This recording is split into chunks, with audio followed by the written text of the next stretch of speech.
Hi everyone, स्वागत है आप सभी का आपके अपने चैनल हिंदी निकेतन पर। शिक्षक भर्ती से रिलेटेड या फिर बीपीएससी से रिलेटेड कोई भी महत्वपूर्ण अपडेट होती है, सबसे पहले आपके अपने चैनल हिंदी निकेतन के माध्यम से अपडेट आपको दी जाती है। जो लोग चैनल पर नए हैं, चैनल को सब्सक्राइब करके बेल आइकन ज़रूर प्रेस कर लें, जिससे कि आने वाली कोई भी महत्वपूर्ण अपडेट है आपसे छूटे नहीं और सबसे पहले आपको मिलती रहे। यहाँ पर हम हिंदी सब्जेक्ट की प्रिपरेशन कराते हैं। तो जो लोग किसी भी अपने एग्ज़ाम की तैयारी कर रहे हैं, वो हिंदी सब्जेक्ट से अपने इस चैनल के माध्यम से हिंदी की तैयारी कर सकते हैं। यहाँ पर अभी टीआरई 1 और टीआरई 3 और टीआरई 4 की जो एग्ज़ाम हो रही है, उसके लिए महत्वपूर्ण प्रैक्टिस सेट हमने बनाए हैं और उन्हीं प्रैक्टिस सेट को सॉल्व करेंगे। जो लोग टीआरई 3 या टीआरई 4 में अपना प्रिपरेशन कर रहे हैं या फिर टेट एसटेट की एग्ज़ाम प्रिपरेशन कर रहे हों, उन सभी के लिए ये प्रैक्टिस सेट बहुत ही महत्वपूर्ण और यूज़फुल हो सकता है। तो वीडियो को लास्ट तक ज़रूर देखिएगा, साथ ही चैनल को सब्सक्राइब करके ज़रूर रखिएगा। यहाँ पर 30 प्रश्न यहाँ पर हो चुके थे। इसके आगे वाले प्रश्नों को हम आज सॉल्व करेंगे। प्रश्न देखेंगे, केशव और श्यामा किस रचना के पात्र हैं? ऑप्शन दिए हुए अक्षरों का महत्व, टिकट एल्बम है और नौकर है, नादान दोस्त है। आंसर हो जाएगा इसका डी सही, नादान दोस्त प्रेमचंद का प्रमुख कहानी है। प्रेमचंद की प्रमुख कहानी है जिसके पात्र हैं नादान दोस्त। ठीक है, कहानी का नाम है नादान दोस्त और उसके पात्र हैं केशव और श्यामा। ठीक, प्रश्न देखेंगे नेक्स्ट दूसरा, धरती पर आदमी ने गांव को बसाना शुरू किया था।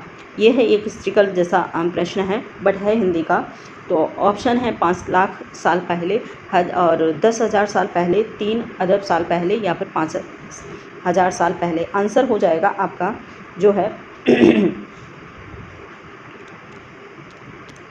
आंसर हो जाएगा बी सही, 10,000 साल पहले जो है धरती पर गांव का बसना आरंभ हुआ था। प्रश्न देखेंगे नेक्स्ट दूसरा, एकांकी ऐसे का पात्र मोहन किस कक्षा का पात्र है? ऑप्शन दिया हुआ है पहली, दूसरी, तीसरी और चौथी। आंसर हो जाएगा इसका सी सही, तीसरी कक्षा का पात्र है। प्रमुख रचना है जो है विष्णु प्रभाकर की एकांकी है।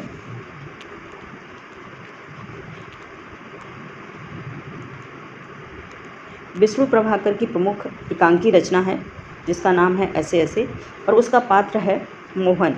आंसर हो जाएगा इसका सी सही, तीसरी कक्षा का पात्र है। ठीक है, प्रश्न देखेंगे नेक्स्ट दूसरा 34, संसार पुस्तक में रचनाकार सबसे पहले किस अक्षर को पढ़ने की बात करता है? आंसर ऑप्शन जो है लिखे ऑप्शन है पृथ्वी है, प्रकृति है, पहाड़ है और है जंगल। आंसर इसका बी सही हो जाएगा, प्रकृति को पढ़ने की कोशिश करता है। आप सभी देखते हैं कि प्रकृति कितनी ज़्यादा ज़रूरी है आज के माहौल में, तो उसी भाव को अपना प्रदर्शित करते हुए जो लेखक है प्रकृति को सबसे पहले पढ़ने की कोशिश करते हैं। प्रश्न देखेंगे 35, बाउल और भतियाली कहाँ के लोकगीत हैं? ऑप्शन दिया हुआ पंजाब है, बंगाल है, राजस्थान है, बुंदेलखंड है। आंसर इसका जो हो जाएगा बी सही हो जाएगा, बंगाल। प्रश्न देखेंगे, नौकर पाठ के संबंध में गांधी जी आश्रम में सहायक के रूप में रखने हेतु किसका आग्रह करते हैं? ऑप्शन है कैदी है, हरिजन है, बैरिस्टर है या फिर कोई भी नहीं। प्रश्न नंबर देखेंगे 36 का आंसर हो जाएगा बी सही, हरिजन। ठीक है, प्रश्न देखेंगे नेक्स्ट 37, हम पक्षी उन्मुक्त गगन के शीर्षक कविता के रचनाकार कौन है? महत्वपूर्ण रचना है और बहुत ही बार रिपीट होती है ये रचना। ऑप्शन दिए हुए हैं सिमंगल सुमन है, नागार्जुन है, भवानी प्रसाद है, केदारनाथ अग्रवाल है। आंसर जो हो जाएगा 37 का वो हो जाएगा ए सही, सिमंगल सुमन। ठीक है, आंसर हो जाएगा सिमंगल सुमन। प्रश्न देखेंगे नेक्स्ट दूसरा 38, कठपुतली शीर्षक कविता के रचनाकार कौन है? भवानी प्रसाद मिश्र हैं, नागार्जुन है, महादेव वर्मा है या है प्रयाग शुक्ल। आंसर हो जाएगा 38 का वो हो जाएगा ए सही, भवानी प्रसाद मिश्र। ठीक है, 38 का ए सही, भवानी प्रसाद मिश्र। भवानी प्रसाद मिश्र की और भी महत्वपूर्ण रचना है जिनको भी आप नोट डाउन कर सकते हैं। यहाँ पर लिखा है गीत फरोश, ये रचनाओं को आप लिख सकते हैं, नोट डाउन कर सकते हैं, गीत फरोश। इसके बाद आती है दूसरी है सतपुड़ा के जंगल।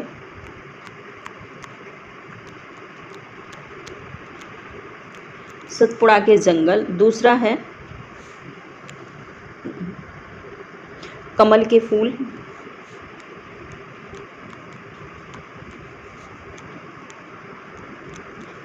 ये प्रमुख रचनाएं हैं। इसके बाद हम दूसरा प्रश्न देखेंगे, प्रश्न नंबर है 39, और शाम एक किसान किस विधा की कृति है? ऑप्शन दिया हुआ है कविता है, उपन्यास है, नाटक है या फिर है रेखा चित्र। आंसर इसका हो जाएगा ए सही, कविता है। और प्रश्न नंबर जो है सी हो जाएगा, प्रश्न नंबर 39 का जो आंसर है वो हो जाएगा ए सही। और ये रचना जो है सर्वेश्वर दयाल सक्सेना की है।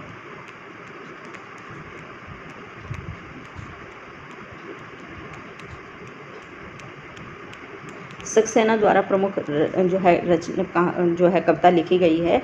आंसर हो जाएगा ए सही। प्रश्न देखेंगे 40, रहीम के दोहे शीर्षक कविता के रचनाकार कौन हैं? तो रहीम के दोहे मूल रूप से अपने खुद ही उन्होंने अपने नाम से ही लिखे हैं, रहीम के दोहे। आंसर इसका हो जाएगा, वो हो जाएगा सी सही। प्रश्न देखेंगे नेक्स्ट दूसरा, भोर और बरखा किसके द्वारा रचित कविता है? ऑप्शन है भवानी प्रसाद है, नागार्जुन है, रसखान है या फिर है मीराबाई। आंसर सी सही हो जाएगा। प्रमुख जो रचना है भोर और बरखा वो मीराबाई की प्रमुख रचना है। इसके साथ ही मीराबाई की और अन्य भी रचना हैं जिनको नोट डाउन कर सकते हैं आप। वो है नरसी का मायरा, नरसी का मायरा। दूसरा है राग गोविंद,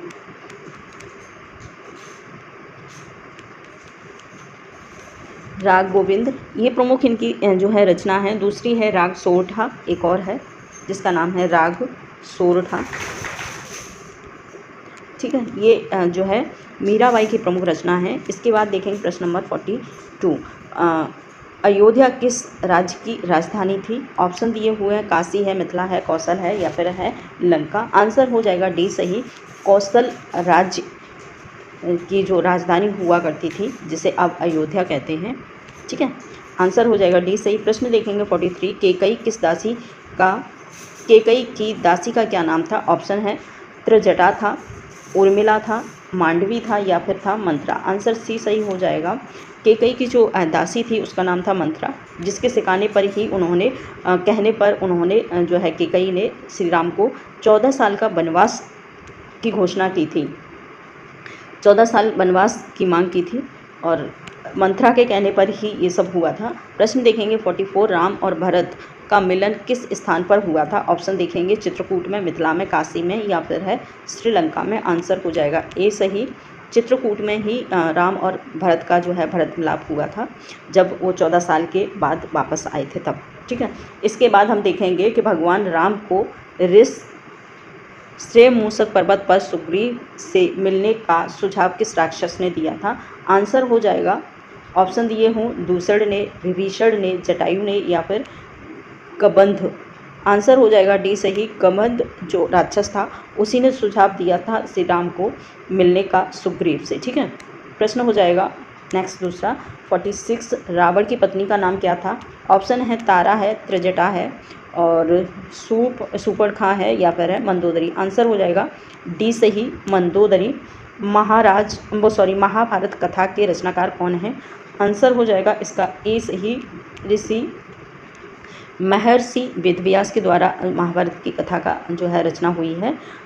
प्रश्न देखेंगे 48, महाराजा शांतनु की दूसरी पत्नी का नाम क्या था? माद्री था, कुंती था, सत्यवती या फिर गंधारी। आंसर हो जाएगा डी सही। शांतनु की दूसरी पत्नी का नाम सत्यवती था। प्रश्न नंबर है 48। प्रश्न देखेंगे 49 को, अंबालिका के पुत्र का क्या नाम था? ठीक है, ऑप्शन है धृतराष्ट्र, विदुर और पांडु या फिर विचित्र वीर्य। आंसर हो जाएगा जो अंबालिका थी वो थी पांडु की पत्नी, और जो अंबालिका थी उनके पुत्र का नाम पांडु था। पांडु से 5 जो है पांडव विकसित हुए, उनके 5 बेटों का नाम था। पांडु के 5 बेटे थे और जो थे अर्जुन, भीम, नकुल, सहदेव। ठीक है, इसके बाद हम प्रश्न देखेंगे 50, सारथी के बेटे धनुष छोड़कर हाथ में चाबुक लो, चाबुक वही हमेशा शोभा देगा। तुम भला कब से अर्जुन के साथ द्वंद्व युद्ध करने के योग्य हो गए? यह कथन कर्ण ने किससे कहा था? ऑप्शन है अर्जुन से, युधिष्ठिर से, भीम से, नकुल से। आंसर होगा सी सही, भीम से प्रमुख ये कथन कहा था। और ठीक है, आंसर हो जाएगा 50 का, वो हो जाएगा सी सही, कर्ण ने भीम से कहा था। ठीक है, प्रश्न देखेंगे 51। पक्षपात से रहित मेरे प्यारे पुत्र, तुम्हारे चारों भाई जी उठे। यक्ष ने यह वरदान किसे दिया था? ऑप्शन है अर्जुन को दिया था, भीम को, नकुल को या फिर युधिष्ठिर को। तो आंसर हो जाएगा यक्ष और युधिष्ठिर का जो संवाद बहुत चला है, तो यहाँ पर आंसर हो जाएगा जो है युधिष्ठिर हो जाएगा। आंसर डी सही। प्रश्न देखेंगे 52 को। ध्वनि शीर्षक कविता के रचनाकार कौन है? आंसर जो ऑप्शन है सूर्यकांत त्रिपाठी निराला है, रामदास मिश्र हैं, महादेवी वर्मा है, सुमित्रा नंदन पंत हैं। आंसर ए सही हो जाएगा। सूर्यकांत त्रिपाठी निराला के द्वारा ये प्रमुख रचनाएं लिखी गई है जिसका नाम है ध्वनि। प्रश्न देखेंगे 53 को। डरो मत चलो बस अनुभवी है, नई नवेली बसों में ज़्यादा विश्वसनीय है, हमें बटो बेटों की तरह प्यार से गोद में लेकर चलेगी। यह कथन बस की यात्रा शीर्षक व्यंग के किस पात्र का है? ऑप्शन दिए हुए हैं लेखक का है, बस ड्राइवर का है, डॉक्टर मित्र का है या फिर है कंपनी के हिस्सेदार का। आंसर हो जाएगा सी सही, डॉक्टर मित्र का है। यह प्रमुख रचना जो है बस यात्रा वो है हरिशंकर परसाई की। हरिशंकर परसाई एक बहुत ही महत्वपूर्ण व्यंग्यकार, हिंदी व्यंग्यकार माने गए हैं। ठीक है, हरिशंकर परसाई, इनकी बहुत ज़्यादा व्यंग जो है व्यंग रचनाएं इन्होंने लिखी हैं और उन्हीं के लिए ये फेमस हैं हरिशंकर परसाई। प्रश्न देखेंगे 54 को। चिट्ठियों की अनूठी दुनिया शीर्षक निबंध के रचनाकार कौन है? रामचंद्र तिवारी हैं, रामदास मिश्र हैं, अरविंद कुमार हैं, सुभाष तगाड़े हैं। आंसर हो जाएगा डी सही, सुभाष तगाड़े। प्रश्न देखेंगे नेक्स्ट दूसरा। जहाँ पहिया है शीर्षक रिपोर्ट दर्जा के जो है रचनाकार कौन है? ऑप्शन है हजारी प्रसाद द्विवेदी है, राम नरेश त्रिपाठी है और प्रभु नारायण है या पी साईनाथ हैं। आंसर हो जाएगा 56 का पी साईनाथ। ठीक है, डी सही। इसके बाद प्रश्न देखेंगे सृजन द्वारा रचित कहानी का नाम बताइए। बाज और सांप, लाख की चूड़ियाँ, भगवान का डाकिए और है टोपी। आंसर हो जाएगा 57 का, वो हो जाएगा डी सही, टोपी। ठीक है, इसके साथ ही जो सृजन ने बहुत सारी रचनाएं लिखी हैं जिसमें सबसे और महत्वपूर्ण रचना है वो है कामरेड का कोड,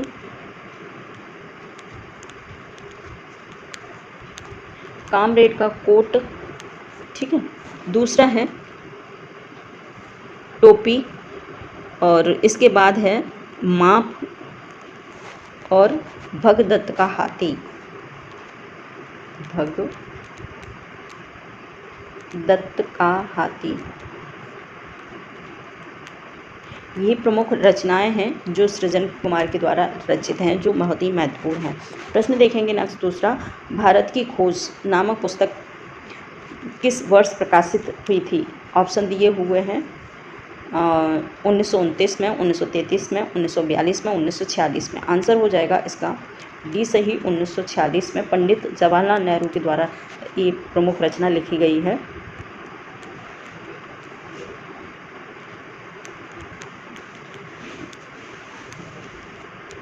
जो हमारे भारत के प्रथम जो है प्रधानमंत्री थे पंडित जवाहरलाल नेहरू, उनके द्वारा ये रचना लिखी गई थी भारत की खोज।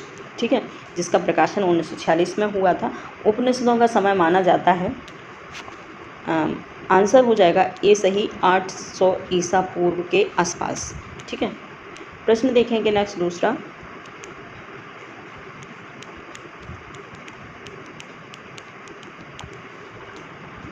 भारत के लोकप्रिय तंत्रीवाद यंत्र सितार का आविष्कार किसने किया था?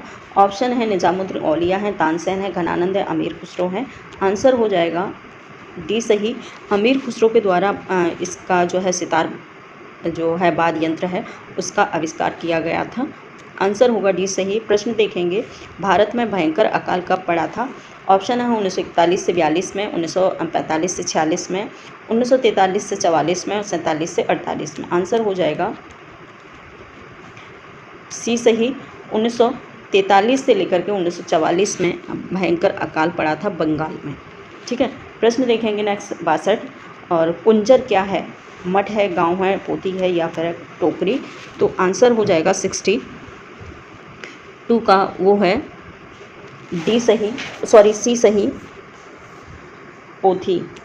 ठीक है। इसके बाद हम देखेंगे बालिका मैना किस भाषा में बात कर रही थी?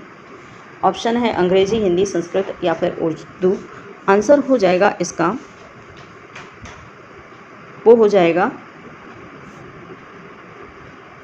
ए सही, अंग्रेजी। प्रश्न देखेंगे 64 को महादेवी जी ने अपना चांदी का कटोरा किसे दिया था? ऑप्शन है सुभद्रा कुमारी चौहान, मनमोहन सिंह, महात्मा गांधी, जीनत बेगम। आंसर होगा डी सी सही, महात्मा गांधी को ये जो है चांदी का कटोरा उन्हें उपहार में मिला था। और जब महात्मा गांधी महादेवी वर्मा से उनके घर मिलने गए थे तो तभी उन्होंने ये कटोरा उनको भेंट के रूप में दिया था। प्रश्न देखेंगे लास्ट और 65, खोजी हाय में तुरंतें मिली हैं, पल भर की तलाश में पंक्तियाँ किससे संबंधित हैं? दोहा, सोचा, शब्द है या फिर चौपाई? आंसर हो जाएगा इसका बी सही, शब्द। सखी शब्द आपने पढ़े होंगे तो ये उसी का आंसर है। तो आज इतना ही। इसके बाद नेक्स्ट वीडियो जो है दूसरे प्रैक्टिस सेट नेक्स्ट वाले पार्ट में मिल जाएगा, इसके सारे प्रश्न। Thank you.